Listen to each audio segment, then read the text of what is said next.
कहानी की शुरुआत में हम देखते हैं कि जॉर्ज और उसका दोस्त कुछ मोटी स्टील के पाइप लेकर खुले समुंदर में पहुंचते हैं। उनका सपना था अपना एक देश बनाना और खुद उसका राष्ट्रपति बनना। ये कोई मजाक नहीं, ये एक सच्ची कहानी है। जॉर्ज एक लंबी पाइप पर चढ़ता है, ऊपर का ढक्कन खोलता है और उसमें समुंदर का पानी भरने देता है। धीरे धीरे पाइप भारी होकर नीचे बैठ जाती है और समुंदर के तल में खड़ी हो जाती है। पहली पाइप सही से लग जाती है, यही उनकी नींव बनती है। इसके बाद वे लोग लगातार काम करते रहते हैं, एक एक करके कई पाइप लगाते हैं। काम आसान नहीं था, लहरें तेज थीं, मौसम भी बदलता रहता था, लेकिन वे रुके नहीं। कई महीनों की मेहनत के बाद उन्होंने समुंदर के बीच एक प्लेटफॉर्म बना लिया। सच में एक छोटा सा देश तैयार हो गया। इसका साइज लगभग 400 वर्ग मीटर था, यानी एक छोटे घर जितना। छोटा होने के बाद भी वहाँ सब कुछ था। वहाँ एक रेस्टोरेंट था, एक बार था, एक गिफ्ट शॉप थी और एक छोटा पोस्ट ऑफिस भी था। सबसे खास बात ये थी कि वहाँ लोग अपनी मर्जी से रह सकते थे, कोई सख्त नियम नहीं थे, इसलिए वो जगह अलग महसूस होती थी। इस देश का नाम रखा गया रोज आइलैंड रिपब्लिक। ये इटली के पास समुंदर में बना था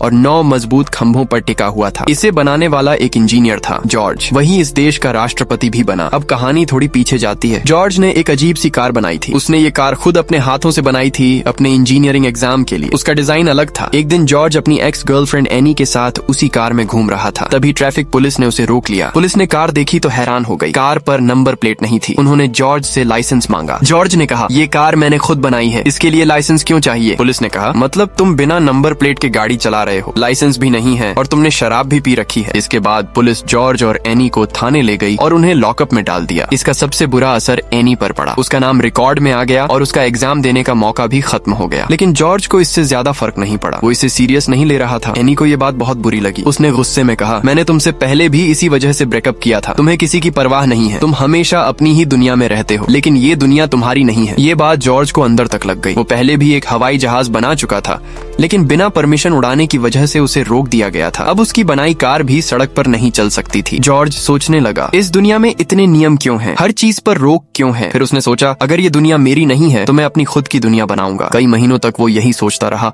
लेकिन उसे समझ नहीं आया कि शुरुआत कैसे करे। फिर उसने एक रेस टीम में काम करना शुरू कर दिया। उसका काम था ड्राइवरों को साइन दिखाना। एक दिन उसने एक बड़ा बोर्ड देखा, उस पर समुंदर के बीच बना एक प्लेटफॉर्म दिखाया गया था। उसी समय उसके दिमाग में आइडिया आया, समुंदर के बीच अपना देश बनाने का, और यहीं से उसकी नई दुनिया बनाने की शुरुआत हुई। लेकिन जॉर्ज साइन बोर्ड नहीं दिखा रहा था। ड्राइवर को सिर तिरछा करके खुद ही देखना पड़ रहा था। वो गुस्से में चिल्लाया, हटो यहाँ से, हटो। अगले दिन जॉर्ज अपने दोस्त एलन के पास गया, जो उसी फील्ड का इंजीनियर था। उसने उसे अपना देश बनाने वाला आइडिया बताया। जॉर्ज को पैसे की जरूरत थी और एलन एक अमीर घर से था, इसलिए जॉर्ज चाहता था कि वो इसमें पैसा लगाए। एलन को ये आइडिया काफी पसंद आया, लेकिन उसके मन में एक सवाल था। देश बनाने के लिए जमीन चाहिए और आज के समय में लगभग सारी जमीन पहले से ही अलग अलग देशों के पास है। फिर नई जगह कहाँ मिलेगी? जॉर्ज ने कहा, देश जरूरी नहीं कि जमीन पर ही बने, हम इसे समुंदर के ऊपर भी बना सकते हैं। दोनों ने इस पर अच्छे से सोच विचार किया और समझा कि खुले समुंदर में बनाना सबसे सही रहेगा, क्योंकि वहाँ किसी देश का कंट्रोल नहीं होता। लेकिन एक दिक्कत थी, दोनों अच्छे इंजीनियर थे, पर समुंदर में प्लेटफॉर्म बनाना उनका काम नहीं था। इसलिए उन्होंने पहले ये तय किया कि वे जाकर देखेंगे कि बड़े बड़े समुद्री प्लेटफॉर्म कैसे बनाए जाते हैं। कुछ समय तक उन्होंने दूसरे प्लेटफॉर्म का काम ध्यान से देखा। तब उन्हें पता चला कि एक मजबूत प्लेटफॉर्म बनाने के लिए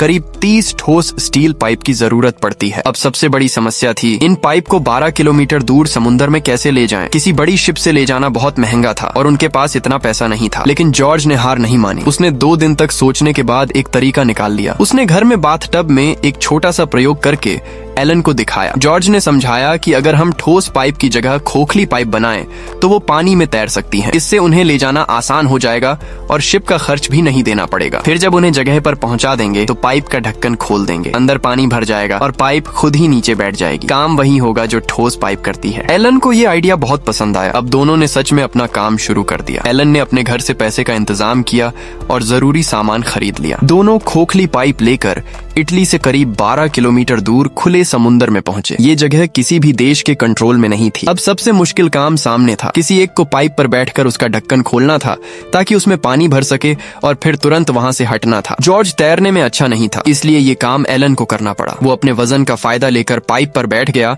और ढक्कन खोल दिया। दोनों ने काम को बांट लिया था। जॉर्ज दिमाग लगा रहा था और एलन मेहनत कर रहा था। मजेदार बात ये थी कि एलन अपने ही पैसे लगा रहा था और काम भी खुद ही कर रहा था। फिर भी वो खुश था। पहली पाइप सही से लग गई, इससे उनका हौसला और बढ़ गया। कई महीनों तक मेहनत करने के बाद उन्होंने सच में समुंदर के बीच एक प्लेटफॉर्म बना लिया जो करीब 400 वर्ग मीटर का था। अब उनके पास अपनी जमीन तो थी, लेकिन वहाँ रहने के लिए जरूरी चीजें अभी भी कम थीं। सबसे बड़ी समस्या थी पीने के पानी की। जॉर्ज और एलन ने बैठकर बात की और तय किया कि उन्हें प्लेटफॉर्म पर एक मशीन लगानी होगी जिससे समुंदर के नीचे से मीठा पानी निकाला जा सके। कुछ समय की मेहनत के बाद उन्होंने प्लेटफॉर्म पर ड्रिल मशीन लगा दी। अब वे समुंदर के नीचे से पानी निकाल सकते थे। अपने ही इलाके में अपने ही पानी पर जीना उन्हें यही असली आजादी लग रही थी। अब उन्हें लगने लगा कि उनका देश सच में बनने के करीब है। जॉर्ज बहुत खुश था। उसने फैसला किया कि वो आज की रात यहीं बिताएगा, अपने इस नए देश में पहली रात। लेकिन समुंदर का मौसम कभी भी बदल सकता है, खासकर रात में। कुछ देर पहले तक हल्की हवा चल रही थी, माहौल शांत था, लेकिन अचानक तेज हवा चलने लगी। फिर बारिश शुरू हो गई और देखते ही देखते तूफान आ गया। तेज लहरें प्लेटफॉर्म से टकराने लगी। हवा इतनी तेज थी कि खड़े रहना मुश्किल हो रहा था, लेकिन प्लेटफॉर्म मजबूत था। चाहे लहरें कितनी भी जोर से टकराईं, वो हिला तक नहीं। इसी बीच जॉर्ज की नजर दूर समुंदर में एक छोटी नाव पर पड़ी। वो नाव तूफान में इधर उधर डोल रही थी। ऐसा लग रहा था कि उसमें बैठा आदमी बहुत बड़ी मुसीबत में है। जॉर्ज ने तुरंत अपने हाथ हिलाकर उसे इशारा किया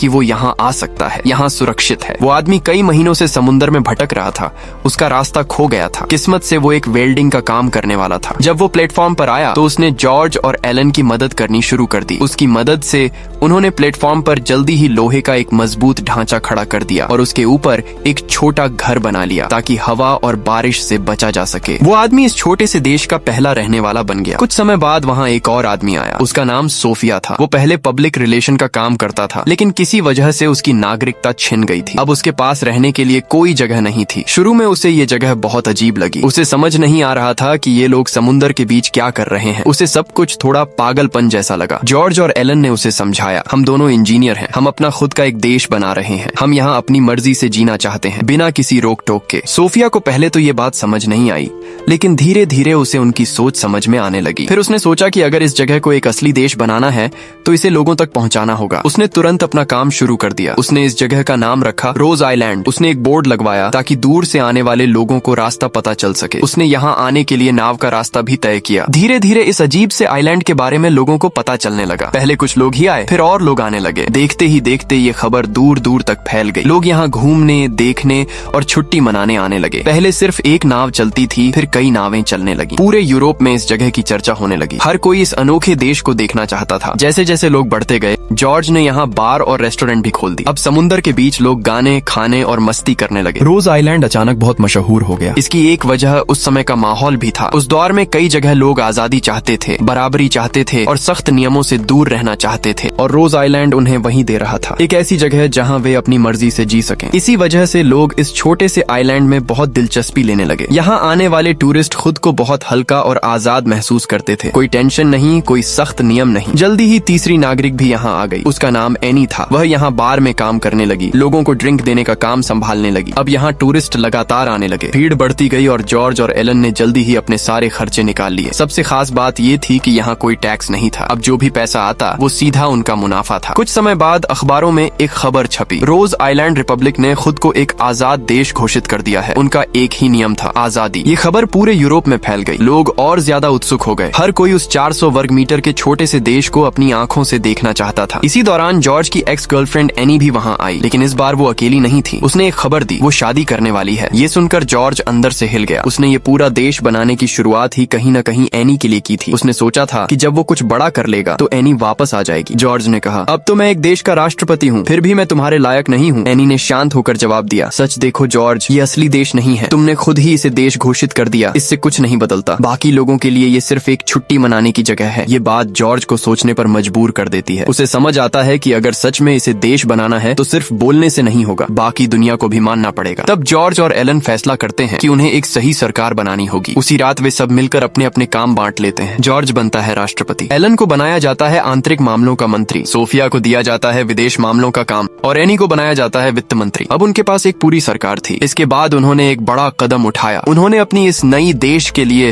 अंतर्राष्ट्रीय स्तर पर मान्यता पाने की कोशिश की। इसके लिए उन्होंने संयुक्त राष्ट्र में आवेदन भेजा, लेकिन जब वहाँ के लोगों ने ये आवेदन देखा तो वे हैरान रह गए। सिर्फ कुछ लोगों का देश, ये उन्हें मजाक जैसा लगा। उन्होंने तुरंत इटली की सरकार को इसकी जानकारी दी। इटली की सरकार भी चौंक गई। अचानक उनके पास एक नया पड़ोसी देश आ गया था। इससे वहाँ के अधिकारी परेशान हो गए। सच्चाई जानने के लिए उन्होंने 2 एजेंट्स को रोज आइलैंड भेजा, लेकिन वहाँ जो हुआ वो और भी अजीब था। दोनों एजेंट्स वहाँ के माहौल में ही घुल गए। वे भी बाकी लोगों की तरह मजे करने लगे। वहाँ की आजादी और खुला माहौल उन्हें इतना पसंद आया कि वे अपना काम ही भूल गए। कहा जाता है कि उनमें से एक तो वहीं रुकने का फैसला कर लिया। उसे वहाँ की जिंदगी इतनी अच्छी लगने लगी थी। जब ये बात इटली की सरकार को पता चली तो वे और ज्यादा नाराज हो गए। उन्होंने तुरंत टीवी पर भाषण दिया और साफ कह दिया कि वे रोज आइलैंड को कभी भी एक देश के रूप में नहीं मानेंगे। इसके साथ ही उन्होंने लोगों को डराने की कोशिश की। टीवी और खबरों में ये दिखाया जाने लगा कि वहाँ गलत काम होते हैं, जैसे नशा, जुआ और खराब माहौल। लेकिन इसका उल्टा असर हुआ। लोग और ज्यादा उत्सुक हो गए। अब तो पूरी दुनिया में रोज आइलैंड की चर्चा होने लगी। ये उनके लिए फ्री का प्रचार बन गया। अब तो हाल ये था कि ढेर सारे लोग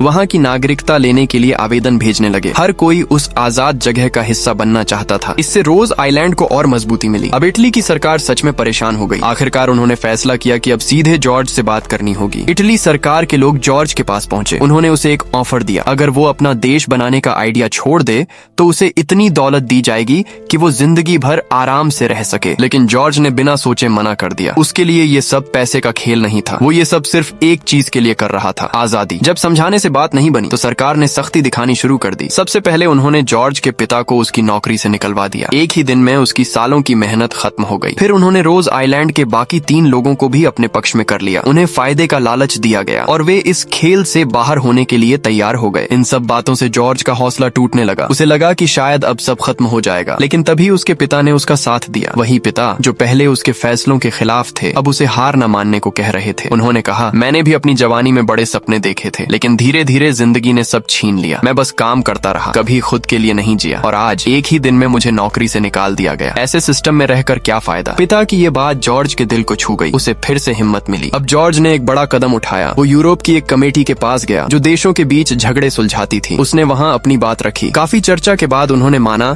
कि जॉर्ज ने जो किया है वो नियमों के खिलाफ नहीं है। उन्होंने उसकी बात सुनने का फैसला किया। लेकिन इटली सरकार अब और गुस्से में आ गई। उन्होंने सेना को आदेश दिया कि रोज आइलैंड के पास जाकर दबाव बनाया जाए। पहले चेतावनी दी गई, फिर गोलों को और पास गिराने का आदेश दिया गया। वहाँ मौजूद लोग डर गए, लेकिन फिर भी पीछे नहीं हटे। कुछ देर के लिए सब शांत हुआ, लेकिन हालात बदलने वाले थे। आखिर में सेना ने सीधा हमला करने का फैसला किया। वे नहीं चाहते थे कि वहाँ मौजूद लोगों को नुकसान पहुँचे, इसलिए उन्होंने उन्हें जबरदस्ती वहाँ से हटाया। लेकिन सच ये था कि इतनी ताकत के सामने जॉर्ज का सपना टिक नहीं पाया। कुछ ही समय में रोज आइलैंड पर हमला हुआ और गोलों की आवाज के बीच वो छोटा सा देश समुद्र में डूब गया। जॉर्ज का सपना, उसकी बनाई हुई दुनिया, सब खत्म हो गया। ये कहानी एक सच्ची घटना पर आधारित है। रोज आइलैंड नाम की ये जगह 1967 में बनी थी और 1968 में खत्म हो गई। 1 साल भी पूरा नहीं कर पाई। सरकार का कहना था कि ये जगह गलत कामों के लिए इस्तेमाल हो सकती थी, जैसे टैक्स से बचना, जुआ खेलना या जासूसी करना। लेकिन असली वजह कुछ और थी। उन्हें डर था कि ये छोटा सा देश उनके अधिकार को चुनौती दे रहा है, और शायद यही सच भी था। ये कहानी हमें एक बात सोचने पर मजबूर करती है। क्या कोई इंसान सच में अपनी मर्जी की दुनिया बना सकता है? जॉर्ज ने कोशिश की, पूरी ताकत से की। उसका सपना टूट गया, लेकिन उसकी सोच खत्म नहीं हुई। क्योंकि ऐसे सपने भले ही पूरे न हों, लेकिन लोगों के दिमाग में हमेशा जिंदा रहते हैं।